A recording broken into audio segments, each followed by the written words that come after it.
Happy New Year and welcome to the Author Showcase Series, a virtual experience of the South Florida Writers Association, January 2024 edition. It is one of our various programs aimed at supporting writers and the literary arts. It is actually a marketing platform for our members. Tonight, the spotlight is on author Lomberto Perez Plasencia discussing his book, The Parker Pen Incident, Memories of a Cuban Pedro Pan Boy. Watch and listen to his compelling reason for writing this story. Our author, Lomberto Perez Plasencia, was born in Pinar del Rio, Cuba. He came to the United States on May 1st, 1962, under the Pedro Pan program. He has a bachelor's degree in Latin American Studies and Journalism from the University of Miami. He has been an editor of a local community newspaper, advertising executive, automobile dealership owner, manager, and a video store owner. I actually felt that he is a role model for a successful immigrant. Lomberto and his wife, Carrie, recently celebrated their 50th wedding anniversary. They have 2 daughters and 4 grandchildren. This is his first book, which is available for sale online at Amazon.com. Guests will be reading segments from his book, his beautiful wife, Carrie, an innovative way of reading segments here at our Author Showcase series. So, fellow writers and friends, let's give a warm round of applause for author Lomberto Perez Plasencia. My name is Lomberto Perez Plasencia.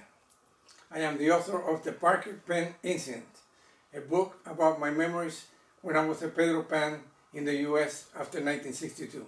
I would like to thank my wife, Kat, who was instrumental in suggesting that I write this book about my life as a Pedro Pan in Miami and in the state of Washington. I was also motivated by my 2 daughters, Tammy and Tracy, and 4 grandchildren who, during their high school years, wrote papers about my experiences as a Pedro Pan. I wanted to show them the evils of communism as opposed to democracy. That is the purpose of the book. I would also like to thank Betty Villamonte and Susana Mueller, who helped me publish the book. In addition, Gladys Barrio and Evelyn Benson of the South Florida Writers Association for inviting me to do this video. To the many writers that will probably be watching this,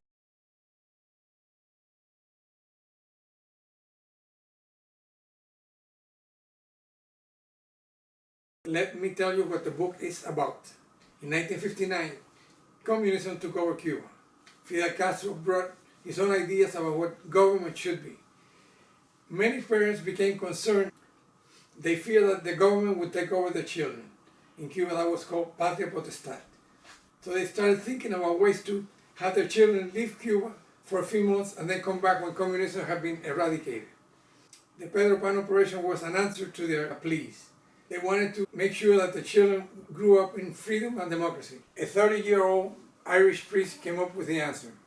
Operation Pedro Pan would bring to the U.S. the sons and daughters of those Cubans who were afraid that the government would take over their children. And they succeeded in bringing out over 14,000 children to the U.S. In 1959, I was 11 when communism took over Cuba, and I was 14 when I left Cuba. I was able to experience both democracy and communism. That's what my book is all about.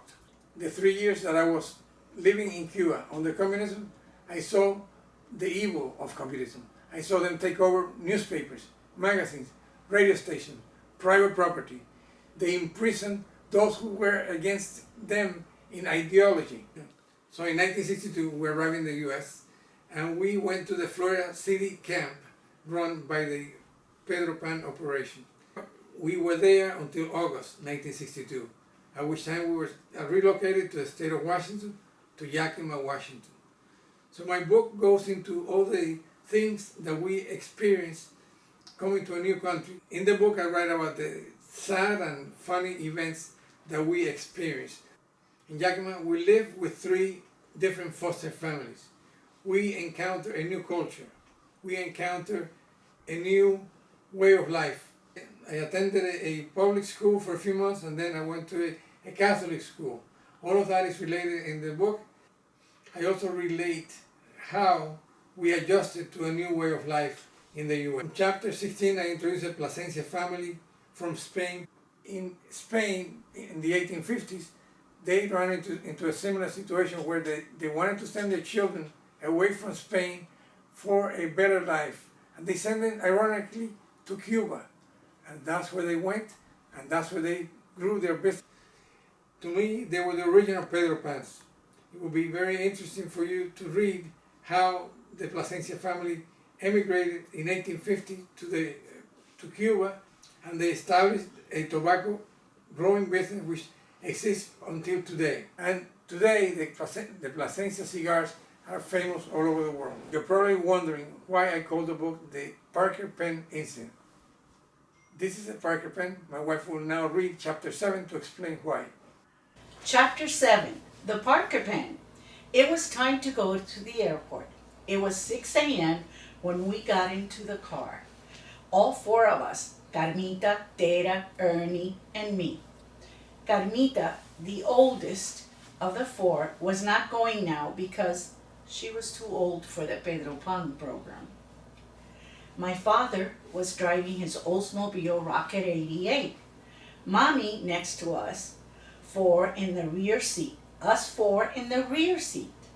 Papi turned around and gave me a small box, about 7 inches by 3 inches, and I thanked him. Wondering what it was, I opened the box. The silvery, shining writing instrument was waiting for me. It was the Parker pen. At that time, this was a prized possession to have. I had always dreamed of having my own Parker pen. And now I was getting one on my way out of the communist hell that Cuba was becoming. What irony! We arrived at the airport and found that Pan Am Airlines desk. After a short line, we were taken to a secluded area within the airport. High security could be seen all around us. People were showing their documents. Some were crying, others had stoic faces. I had a neutral face. Sad because we were leaving, but excited at coming to America, the beacon of freedom, which we all wanted to visit at least once. Besides, we were told this was going to be a short stay, maybe 4 to 6 months. Then we would be back to our paradise and things would be normal. After a couple of document checks, we arrived at the final destination prior to the airplane. I had heard that the waiting room was called La Pecera, the fish tank, but I didn't know how it got its name. We entered the enclosed 4-glass walled room.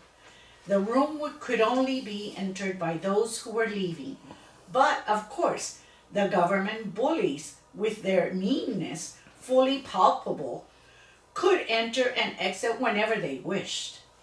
The relatives of the gusanos, worms as the people who were against the revolution were nicknamed, watched us, the fish, from the outside. To make matters worse, the glass holding cell has just as thick glass that sounds couldn't be heard from either side. The tears kept flowing from the faces of many standing on both sides of the pecera walls, especially from Carmita, who was crying like a Magdalena. Lloraba como una Magdalena. After a few anxious moments, Ernie, Tera, and I sat down to wait for the call to board the plane. All of a sudden, 2 goons came out of nowhere and told us to get up and follow them. Our parents watched as we were escorted, and I couldn't imagine what they were thinking. Would they cancel the visa waivers or send us to youth camp? Anything could happen, all bad.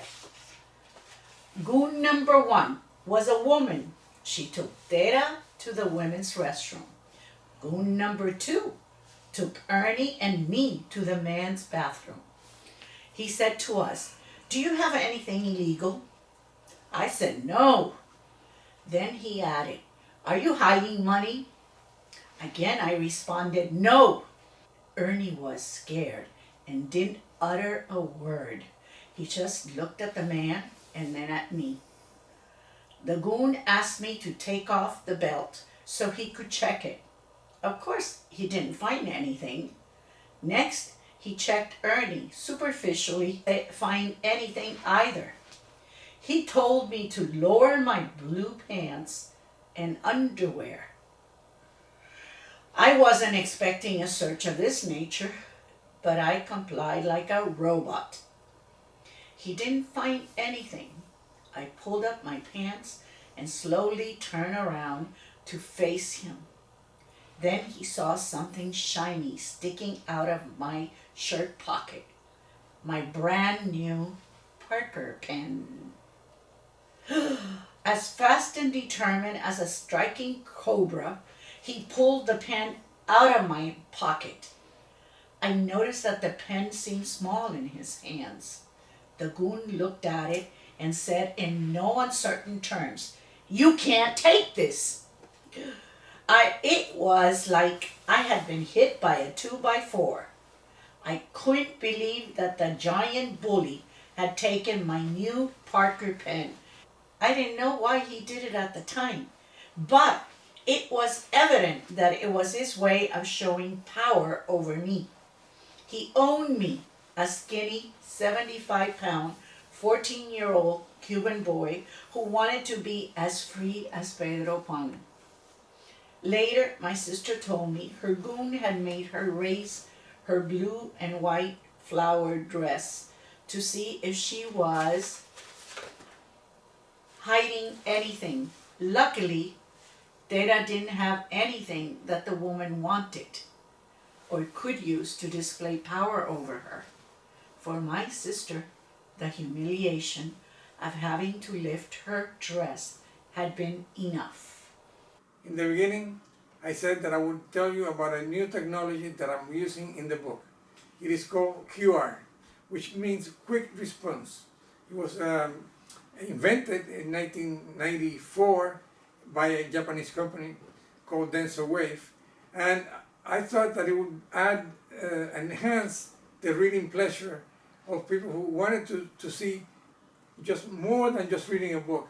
And I use it quite effectively, I think. I'm going to explain it now in a short video.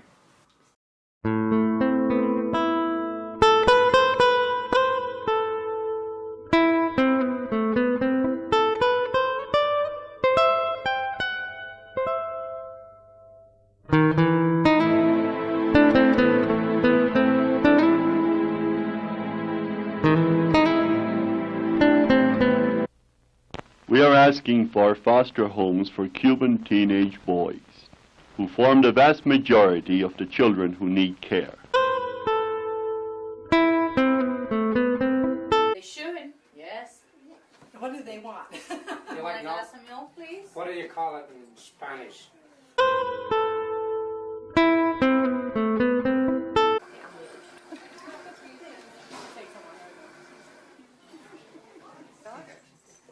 I never did meet her.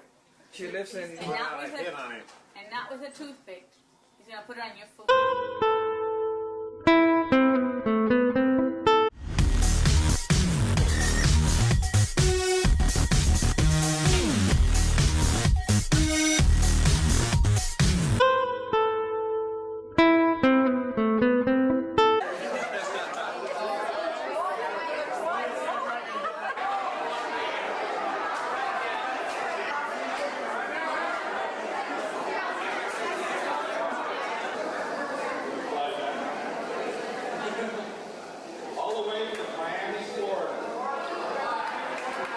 when I began writing the Parker Pen incident, I had no idea what the conclusion would be. But now that I see exactly what happened, I wonder, what would you or I do in such a situation? Thank you.